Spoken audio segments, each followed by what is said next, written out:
มาสงขะไม่สงในวันที่16นะครับเนาะ ในวันที่16 3 เดือนปี2525นะครับวันนี้ก็มาพบยาขาใส่วันแถมวัดอ่อนตอนหนึ่งนะครับเนาะวันนี้ก็เตรียมมาลัดลองการวันการเมืองอีกลองการวันการเมืองเขาขานั่นเนี่ยว่าเขามาทัดด้วยดีๆในผู้อ่อนโหเขาขาอันดีก็มีอันอำดีก็มีเนี่ยครับเนาะ ในวันเมื่อไหร่อันดีเขาขาไหลหันได้เปลี่ยนอยู่ในวันเมื่อไหร่เปลี่ยนเสื่องหือมีเสื่องหือกว่าเสื่องหือในเขายำมันเมื่อเดียวในนี่เพราะว่าเขาขามาทัดด้วยดีเนี่ยผู้อ่อนดีนั่นผู้อ่อนโหดีนั่นเขาขาซ้อมหลังเข้าไปทำไรเยี่ยวก็ป้อผู้อ่อนโหอ่ำดีนั่นเขาซ้ำพร้อมตาตีไปเส้นนี้ไรอันไหนคะนะ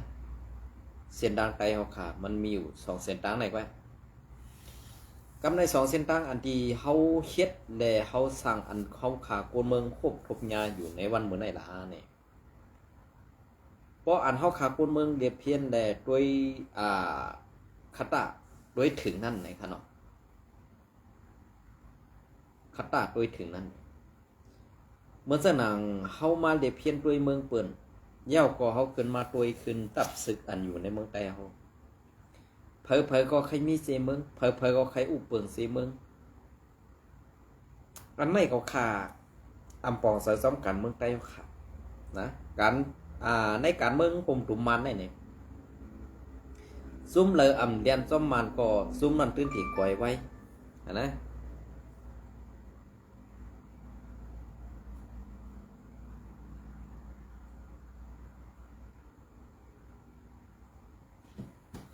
ซุ้มนั่นก็ตื้นถี่ก่อยไว้เหมือนเสื้อหนังซึกร้อยเทียแนวอีก เหมือนเสื้อหนังซึกร้อยเทียแนวอีกคัดขวางกว่าโฮมมือกว่าโฮมมือเอและโฮมมือMNDAตึกสุกกัน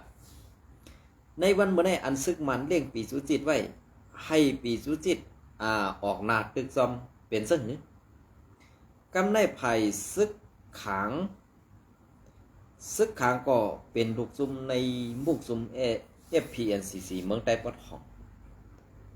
กำในขังก็ตึกมันลอยก็ตึกมันMNDA ก็ตึกมันนะ MND ก็ตึกมันกำในเฮาขึ้นมาด้วยขึ้นเหมือนเจ้าหนัง UWSA ซ้ำอำตึกมัน UWSA อันเป็นว่าในซ้ำอยู่ไว้ในเกกังกูภายกันภายลงปอซึ่งมิดออนไลน์ย้อนนอนกันเนาะใครนอนภายลงปอซึ่งมิดออนไลน์ก็อยู่ไว้ภายลงปอซึ่ง NUG คือซุ้ม PDF ก็อยู่ไว้อันไหนค่ะก็กะอันแผนกันว่าในยื้อซุ้ม PDF หาเนี่ยอันใส่ยื้อกำนั้นได้อันยื้อซุ้ม PDF ในซ้ำที่ได้ใส่เสื้อโค้พลาอันได้เข้าไปฮู้แต่ต่อก้อยกะอันเข้าตึกมันนั่นได้ฮู้แต่ต่อว่าเป็นโค้ซึก UWSA และโค้ MNDA เข้าตึกซึกมาอันไหนค่ะนะกำในเพราะว่าเขาขามาทัดด้วยซึ่งไหนเนี่ยอันที่มั่มมังกันอยู่ในเมืองใต้เนี่ยมันจะว่าเขาคาเลเมืองมันนะเขาคาเลเมืองมันเขาคาเลเมืองใต้กุยอันในพี่น้องเขาเด็บปองเซอร์เขาเนาะก้อยกาพวนโหใต้เขาขำผู้ในเด็กเขาหยุ่มบ่าพวนโหใต้เขาขำมีดังเนี้ยตั้งเซลล์เนี่ยเขาคาเต็มอยู่ก็เพื่อนก็ใครยุ่มย้ำได้ว่าผู้แลอ่ำเป้เปิ้นผู้แลอ่ำพัดตบเทงเปิ้นผู้แลอ่ำพัดขวางตั้งเปิ้นอันในก้อยพวนโหใต้ในวันนี้นะพวนโหใต้มันติมีเรื่องไหนแก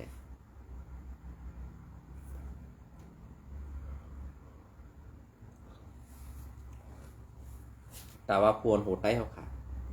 ตีปองเซอร์เปื้อนพวกกว่าเฮ็ดขึ้นตีตั้งขึ้นหรือกลางเขาอยู่เฮาตึกเลยขี่ก้าอันกายอกกายักอ่อนเปิ้นก็ทำเพราะว่ามีกูลองมีกูซื้อมีกูขิงมาอดมาแก เพราะเป็นเฮาหาหนังกันเด้ดูให้เปิ้นมาเป็นกลางดูให้เปิ้นมาอุปปันอันนี้กุ้ยผู้อันโหใต้ฮะอันนั้นผู้มึกไม่เหนือใต้อันนี้ค่ะนะก็เปิ้นนั่นแหละอันที่มึกไม่เหนือใต้เฮาคันได้ในมันอ่ำจะเปิ้นเจ้าคือเปิ้นฮัดเฮ็ดใต้ติก้อยกาดใต้เฮาหนังกันสอนเปิ้นให้เปิ้นเป้กินใต้ให้เปิ้นขี้เน็กเต็กถึงเป้กินใต้อันไหนเลยมันสมปอกเป็นมากค่ะกำมากำมาก็นั่นเซกำมาก็ในวากำก็นั่นนี่ก้อยกาความอันเซแลอันนี้นั่นมันเป็นความอันตีในมุกซุมตับซึกนั่นตีไรม่นเมค่ะนะตีลาดนี้ก็เพื่อว่าเสื้อนั่นแหละข้าวไส้วันออกมาลัดในอำจะว่าหักซุ่มหนึ่งแหละจังซุ่มหนึ่งก้อยกาคำพ้องนั่นข้าวหลัดกว่าลีฮื้อจ้าฮื้อได้ต่ำหูเพราะหลูเลยหลาลองเดียวเพราะหลาลองเดียวเนี่ยก็เกาคาเขาตึ้งใส่ปันหูย้อยมันอันเข้มเด็บอันเจนซาแหละอันสูเต็มป่องเสนั่นเนี่ยเตรียมตีนั่นค่ะนะการเมืองการซึกอันว่าในไปตึกแหละไปเฮ็ดไปสร้างนั่นเปลี่ยนเสื้อกว่าก็เปิ้นนั่นแหละอันตีเฮ็ดไล่กว่าไล่ไปไล่เปลี่ยนมาสมตังซึ่งหือในนั้นข้าห้วนบ่าก้นหลวงพวนโหใต้นั่นตื่นตีป่องเสือขานะก้อยกะอันตีหลอกตีเลียนใต้เฮาคานั่นก็ซ้ำเป็นก้นอ่อนโหโทนาใต้เฮาค่ะก้อยอันไหนค่ะตีด้านนี้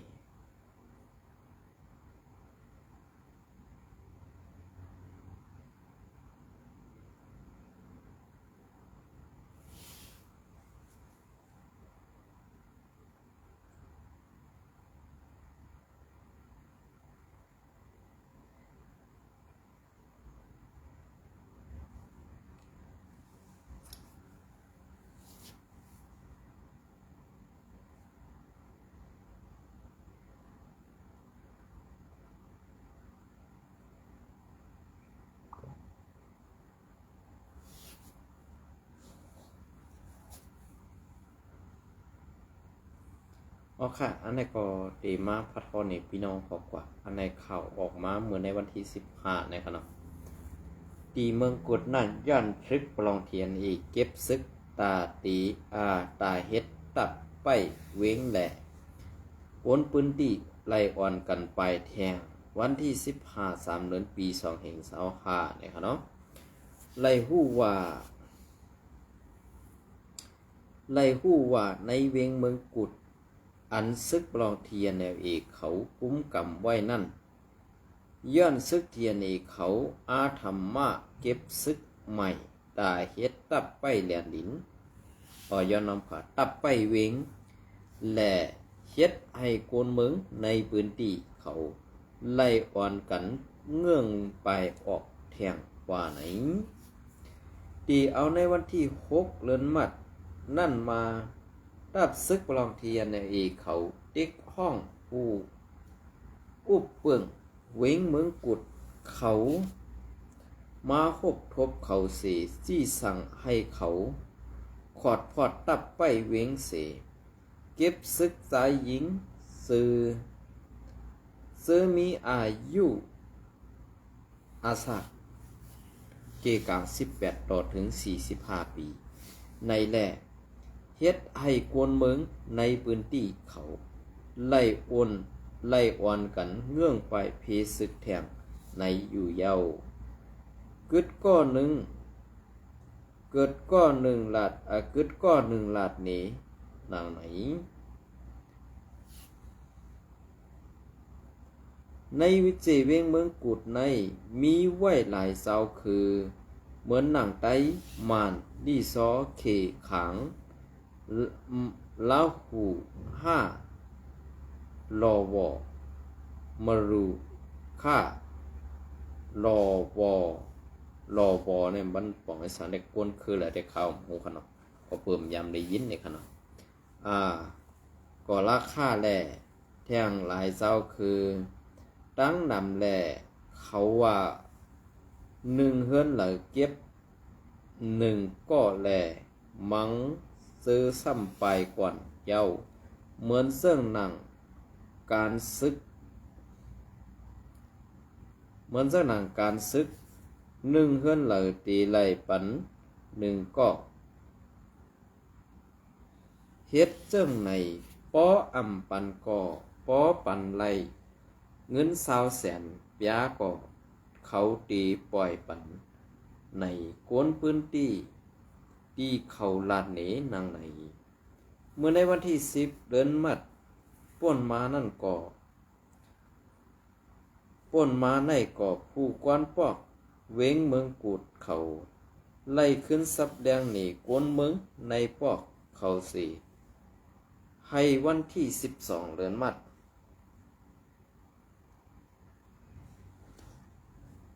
วันที่12 เดือนมัดในพ่อแม่พี่น้องในเวียงเขาอ่อนกันส่งเด็กสู่ทีอันในสารคัดลองเก็บซึกตาเฮ็ดตับไปเวียงในอยู่เย้าในข้าวตังเศษเหลือนตีเว้งเมืองกุดอันซึกปลองเทียนเอเขายึดซิมและไว้นั่นมีลองเก็บซึกใหม่ในเวียงอ่ำเลิกสายยิงเจ้าคือดีซอแหล่ก็ราคาแหล่หลายเจ้าคือในเวียงในสอนปันการซึกเย้าขอดพอดเป็นตับ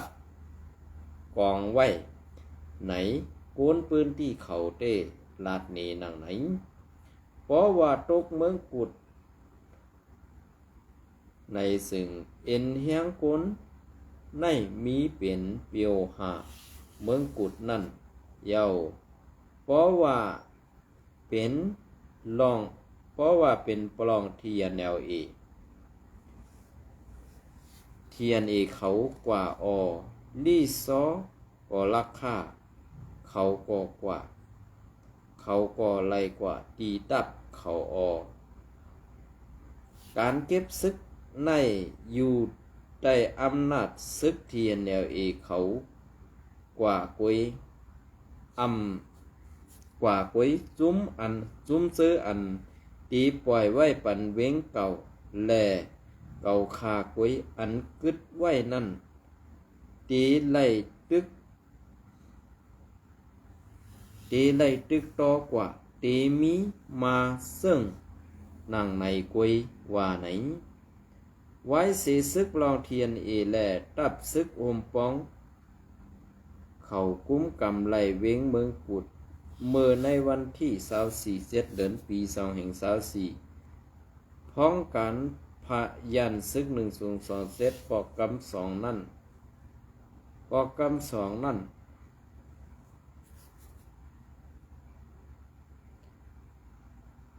ปอกกำ2เย้าปางตึกก่อเย็นไว้แหลกกวนในพื้นที่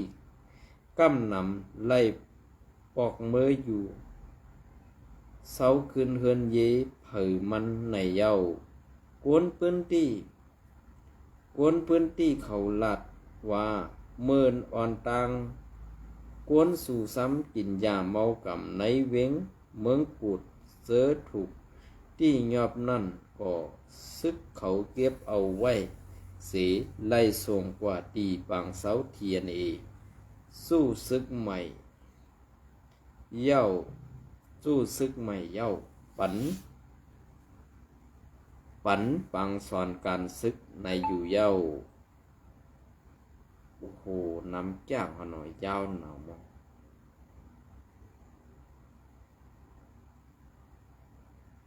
เอาค่ะงั้นในก็เอาเขายำปดอินไงขนมไว้เอาหน่อยค่ะใครนอนแห้งนานไหนขนมนอนดึกขึ้นเลยค่ะเงินจมในไม่สูงผู้ขอค่ะ